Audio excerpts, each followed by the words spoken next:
Welcome back to Prime Time, y'all, and we back at it again with another game night. But before you get into this game night, go ahead and get your meal, your drink, your blunts, or your snack. And you really don't have to tell your man that you won't have to call him back because, baby, I got my man with me.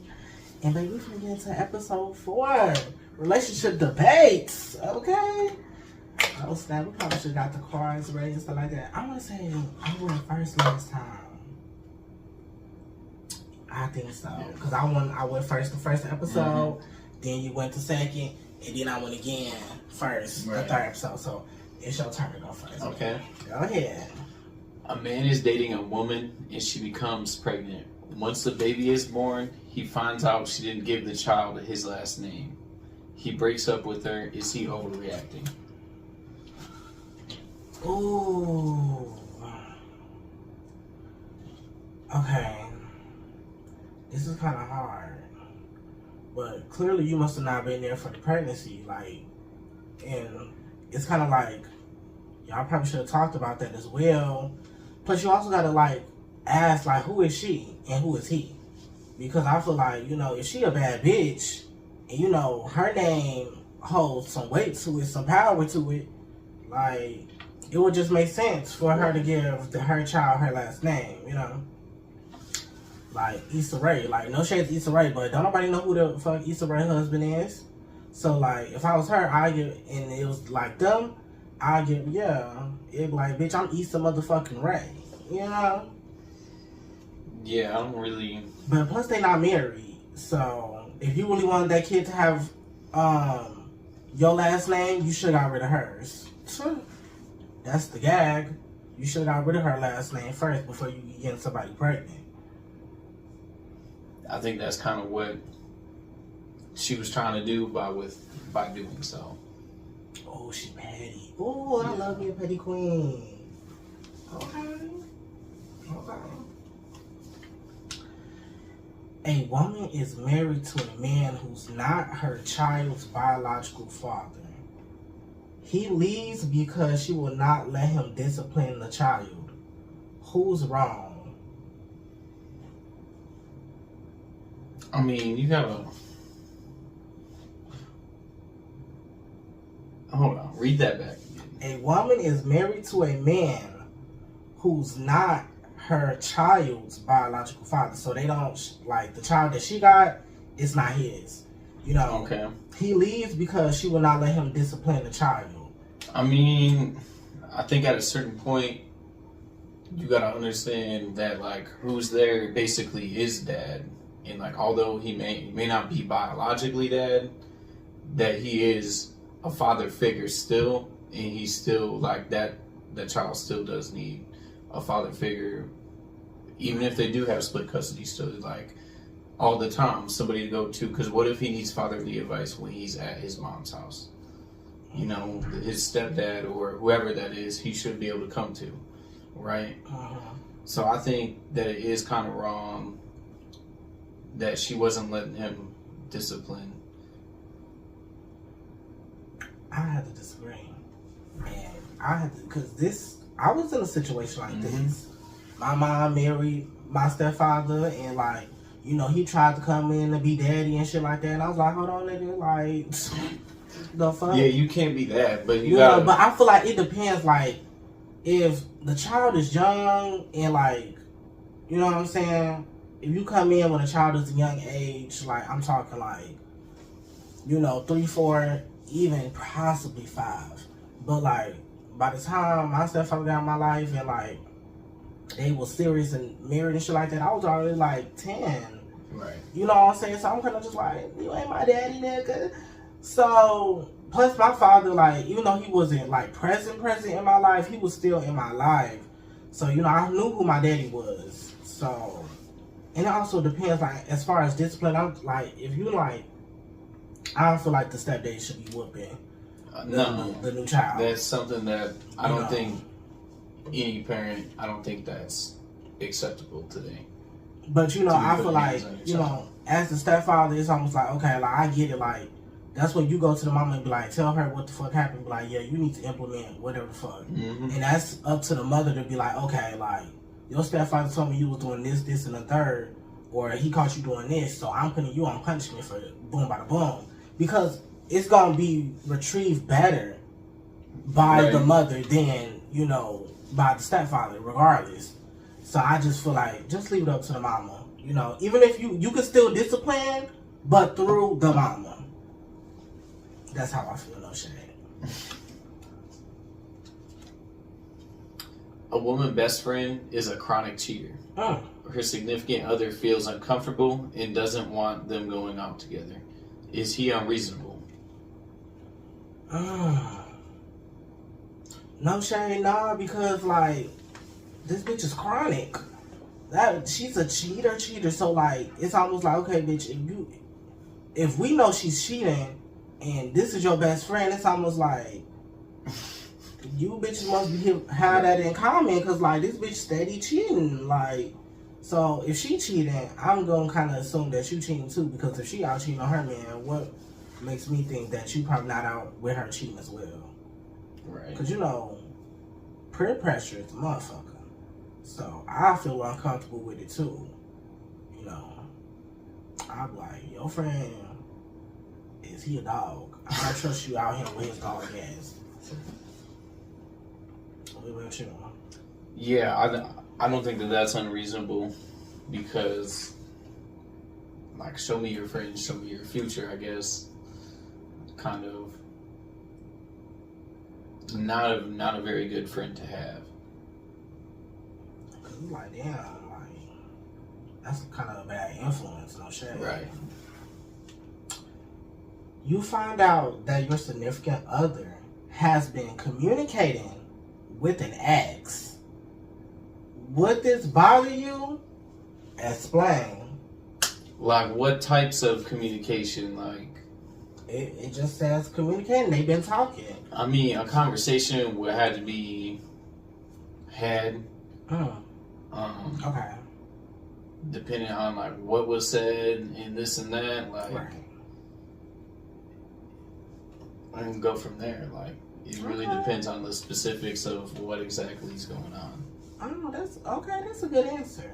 For me, it's a hell no. I'd be like, what the fuck you talk to that bitch for? What y'all need to talk about? Because if y'all got no motherfucking kids together, it's really no point of y'all communicating.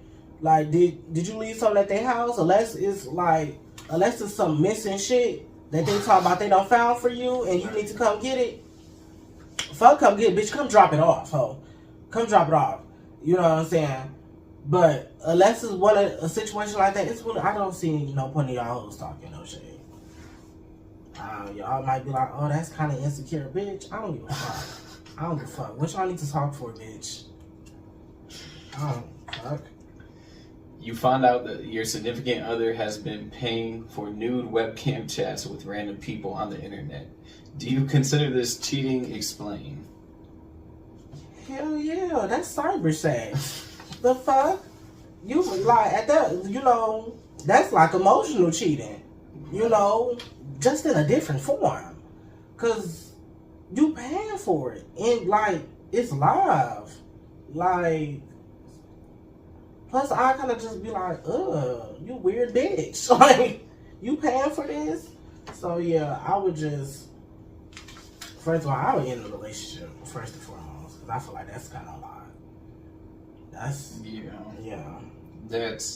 That's going way out there. Like, you might as well go and cheat with the bitch. Because you could be getting intimate in that session too. Of course you're getting intimate. Y'all probably beating dicks or, masturbating together. Mm-hmm. That's, it's a child for me. Me too. Because period. Because what? A man is on a date with a woman and she is on her phone the whole time. When the check comes, he asks for it to be split because of it. Is that fair? Explain. I mean, I suppose that's fair. If you don't want another date, then don't complain about that when you don't get another date because you did that. Like, I mean, shit, clearly he don't want another date. He asking to split the motherfucking bill. So it's almost like, fuck this bitch. She was on her phone the whole time. Right. So I think he's right to do that. Period. And same as she has the right to be on her phone the whole time. Now she has to pay half. Period. Because you should have been here and in the moment and trying to get to know him. Right. No shade. What the fuck was so important that you need to be on your phone? If it was that fucking important, you should be like, hey, you know, this is probably like my babysitter. Even still, it's almost like, bitch, put your phone down. Ain't shit that important. If it is, just say, let's reschedule. And yeah, like you should leave. That's what I was about to say. You know what I'm saying? If it's that important, just get out of here. So, hell yeah, girl. Pull out that motherfucking purse, bitch. Pull it out. Your significant other tells you that they need some time off from the relationship to refresh. Would you be open to that? Explain. You need some time off to refresh. So what the fuck is it? Is it for you? Like a job? Yeah. It's like, it kind of seems like maybe you can't handle me. Maybe I'm not the one for you if you need to take a motherfucking break or some fucking time off. Like, I can understand you probably like, I need some space. But bitch, some time off. Bitch, this ain't no motherfucking job, ho. I don't know, bitch. You don't get vacation days with me. So, with that being said, I'm like, oh, okay, you sure can. And then when you try to come back, I'm like, oh, I don't know you. I don't fuck with you no more. That was pretty much you essentially breaking up with me. So, yeah, it's a child. That would be hurtful just to hear. Mm-hmm. That'd be like, damn, like, Why?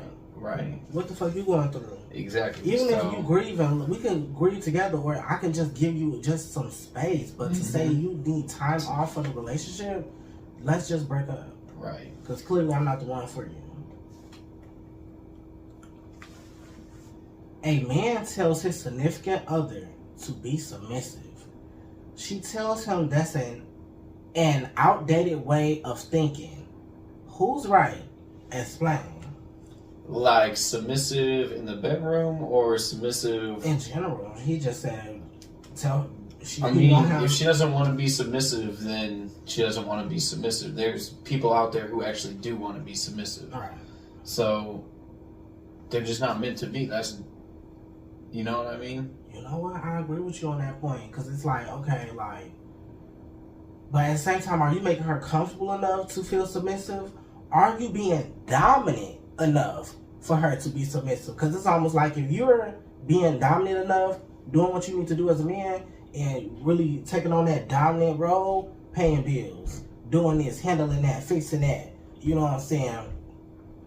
Then submissiveness comes natural, automatically. But if that's not all going on and happening, then of course it's going to be hard for her to be submissive. But if she's just not a submissive person in general, maybe that's just not your person then. After years of average sex, your significant other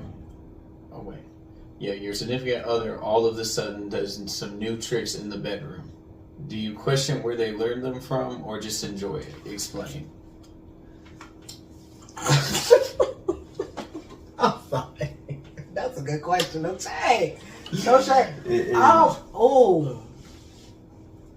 No shade. I will have to be like, damn, where the fuck you learn that from? Like, you know, I'm gonna enjoy it. Right. Cause damn, bitch. Like, but at the same time, it's gonna be like one of those things where it's like, hold on. Where'd that come from? Where you get that from? Like, hold on, let me. What? Cause this is out the box. Like, cause it's almost like, okay, so either you was one cheating and somebody did this shit to you, or two, you must have been watching some freaking nasty motherfucker porn, or you must have been watching some good shit and decided you wanted to use that on me. But you know, we gotta get to the bottom of this. They signed up for some lessons. That'd be crazy. Can you sign up for sex lessons? Is that a probably thing? Somewhere on the internet? That's crazy. Shit, some of these motherfuckers need it, so I'm not, you know. I bet there's something somewhere. Probably nowadays. Oh, this last card, damn, it's getting good. While drinking one night, your significant other tells you that they don't love you anymore. The next day, while sober, they say they didn't mean it. Do you believe them? Explain. Damn, I think it would just take some time, really. I'd have to take some time and evaluate then see, you know, what their actions are doing moving forward.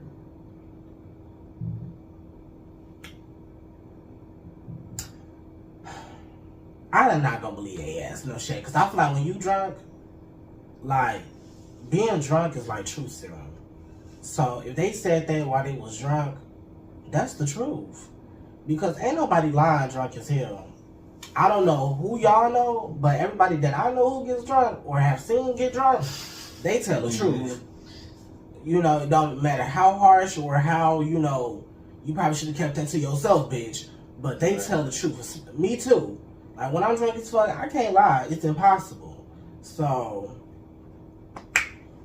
I'll be like, wow, you might as well go ahead and be honest. You already said what the fuck it was. So I feel like I'm gonna have to end it off that, cause like, why would you say some shit like that? Even if you was lying, that's some hurtful ass shit that you should never say, drunk or not. So Real messed up. it's a top for me. But episode 4 was tea, but it made it through this whole video. We love you, okay? And make sure you leave a like, subscribe, and please hit that notification bell on the side so you will be notified the next time me or we upload. And we're gonna catch you next time on another Prime time. And we out.